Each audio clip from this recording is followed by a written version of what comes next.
जय हिंद दोस्तों, यह वीडियो सभी प्रतियोगी परीक्षाओं के लिए समान रूप से उपयोगी है। आज का टॉपिक है महात्मा गांधी के प्रमुख आश्रम की स्थापना, स्थान और आश्रम। तब पहला प्रश्न है कि फिनिक्स फार्म की स्थापना किस वर्ष किया गया था? तो 1904 में किया गया था। कहाँ पे किया गया था? डरबन में किया गया था। डरबन कहाँ पड़ता है? तो दक्षिण अफ्रीका में डरबन पड़ता है। टॉलस्टॉय फार्म की स्थापना कब किया गया था? 1910 में किया गया था। कहाँ पे किया गया था? तो जोहान्सबर्ग में किया गया था। जोहान्सबर्ग कहाँ पड़ता है? दक्षिण अफ्रीका में पड़ता है। साबरमती आश्रम की स्थापना किसने किया था? महात्मा गांधी ने किया था। और किस वर्ष किया था? तो 1915 में किया था।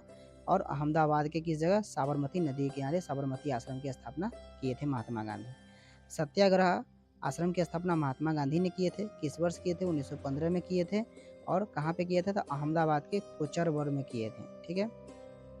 अगला प्रश्न है अनासक्त आंदोलन। तो अनासक्त आश्रम की स्थापना किस वर्ष किया गया था? 1929 में किया गया था। और उत्तराखंड के कोसानी जगह पे किया गया था। ठीक है।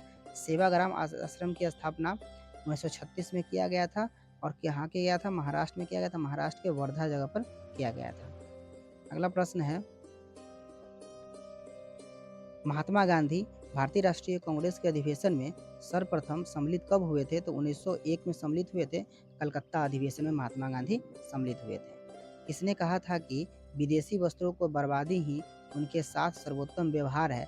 यह बात महात्मा गांधी ने कहा था।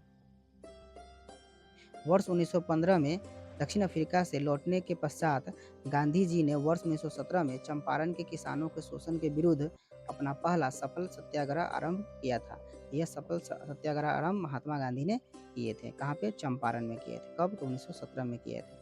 कहाँ से महात्मा गांधी लौट के आए थे? दक्षिण अफ्रीका से। किस वर्ष लौट के आए थे? 1915 में दक्षिण अफ्रीका से महात्मा गांधी लौट के आए थे।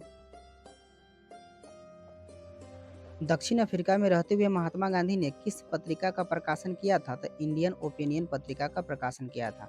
कहाँ? तो दक्षिण अफ्रीका में रहते हुए पत्रिका का प्रकाशन महात्मा गांधी ने किए थे। अनटू दिस लास्ट नामक पुस्तक के लेखक कौन थे? तो जॉन रस्किन थे। कौन थे? जॉन रस्किन थे।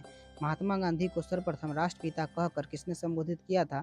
तो सुभाष चंद्र बोस ने महात्मा गांधी को राष्ट्रपिता कहकर संबोधित किए थे।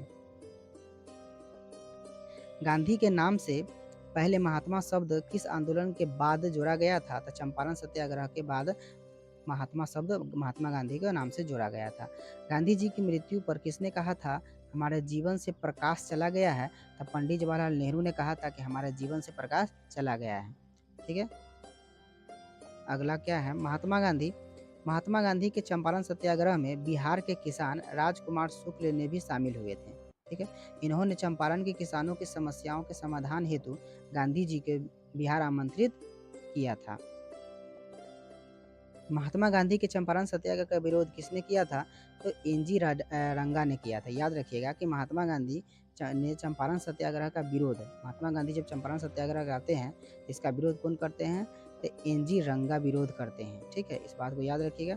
अगला प्रश्न क्या है? अगला प्रश्न है कि गांधी जी के प्रिय गीत वैष्णव जन थे। गांधी जी के प्रिय गीत कौन थे? वैष्णव जन थे। और यह गीत की रचना किसने किया था? तो नरसिंह मेहता ने रचना किया था। किस शताब्दी में किया था? 15वीं शताब्दी। ये क्या थे? नरसिंह मेहता तो गुजराती कवि थे। नरसिंह मेहता क्या थे? गुजराती कवि थे। Thanks for watching video.